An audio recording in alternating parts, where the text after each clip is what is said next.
Assalamualaikum warahmatullahi wabarakatuh.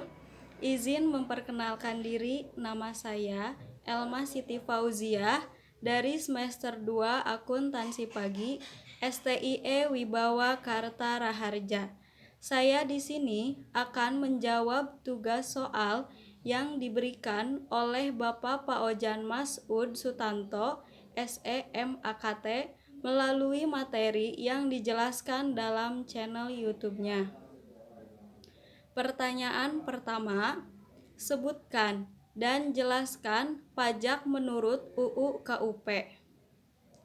Dasar hukum KUP adalah UU No. 6 tahun 1983 sebagaimana diubah terakhir dengan UU No. 16 tahun 2009.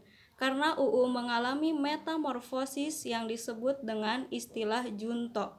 Junto ini adalah perubahan. Adapun perubahan yang dimaksud adalah perubahan dari waktu ke waktu, tahun ke tahun, dan tepatnya perubahan ini terjadi seiring perubahan dinamika, baik dinamika bisnis, sosial, ekonomi, dan juga politik.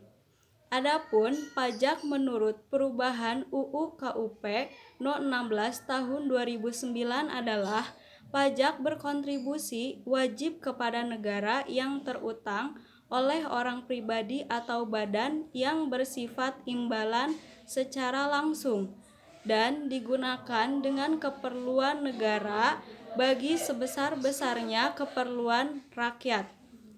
Hal tersebut terdapat dalam pasal 1 angka 1 UU KUP. Pertanyaan kedua, apa yang dimaksud dengan wajib pajak pribadi dan badan?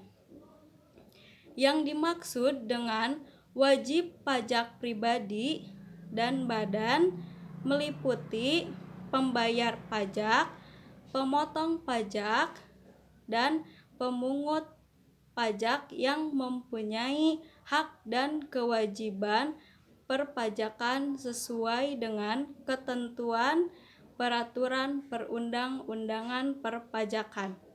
Hal tersebut terdapat dalam pasal 1 angka 2 UU KUP. Pertanyaan ketiga, apa yang dimaksud dengan masa pajak, bagian tahun pajak, dan tahun pajak? Yang dimaksud dengan masa pajak adalah jangka waktu yang menjadi dasar bagi wajib pajak untuk menghitung, menyetor, dan melaporkan pajak yang terutang dalam suatu jangka waktu yang tertentu, sebagaimana ditentukan dalam undang-undang ini.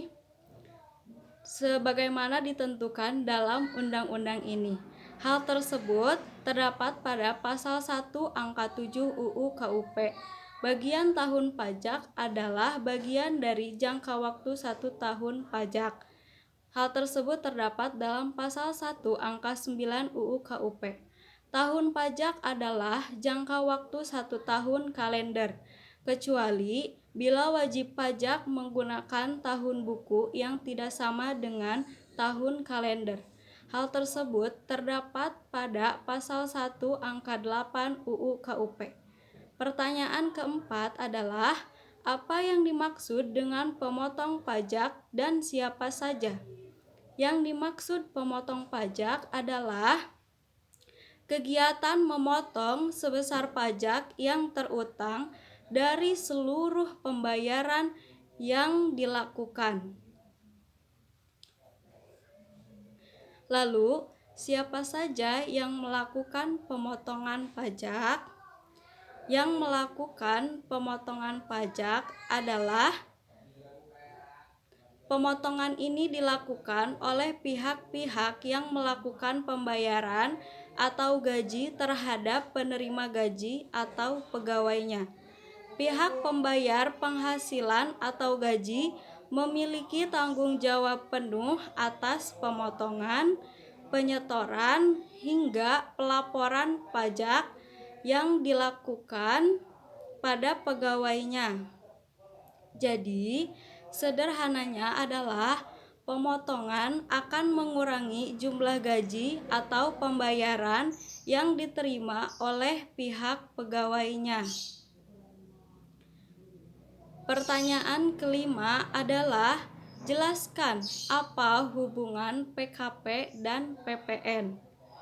Hubungan antara PKP dan PPN adalah berdasarkan Peraturan Menteri Keuangan Nomor 197 PMK 03/2013 tentang batasan pengusaha kecil (PPN).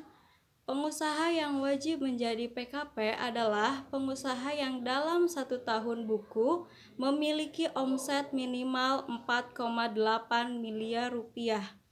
Namun, bila pengusaha memiliki omset tidak mencapai 4,8 miliar rupiah, pengusaha tersebut bisa mengajukan diri sebagai PKP.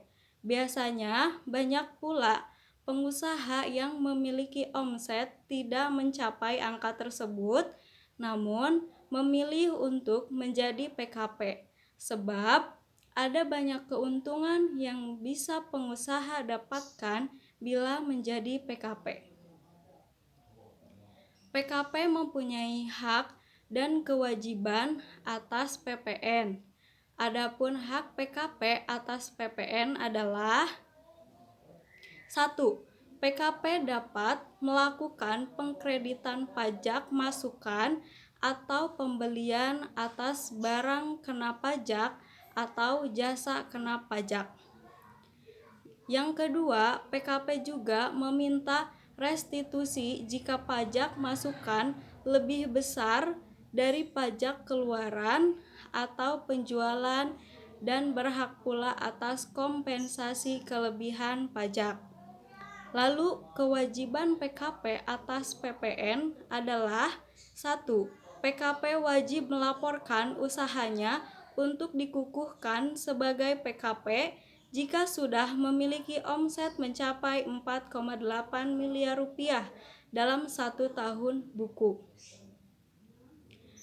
2. PKP wajib memungut PPN dan PPNBM terutang. Yang ketiga adalah PKP juga wajib menyetorkan PPN yang masih harus dibayar dalam hal pajak keluar lebih besar dari pajak masukan yang bisa dikreditkan Selain itu, PKP juga wajib menyetorkan PPN terutang. Yang keempat adalah PKP wajib melaporkan perhitungan pajak dalam SPT masa PPN. Yang kelima adalah PKP juga wajib menerbitkan faktur pajak atas setiap kemurahan BKP atau JKP. Sekian jawaban saya atas soal yang Bapak berikan. Mohon maaf apabila ada kesalahan dalam pengucapan. Wassalamualaikum warahmatullahi wabarakatuh.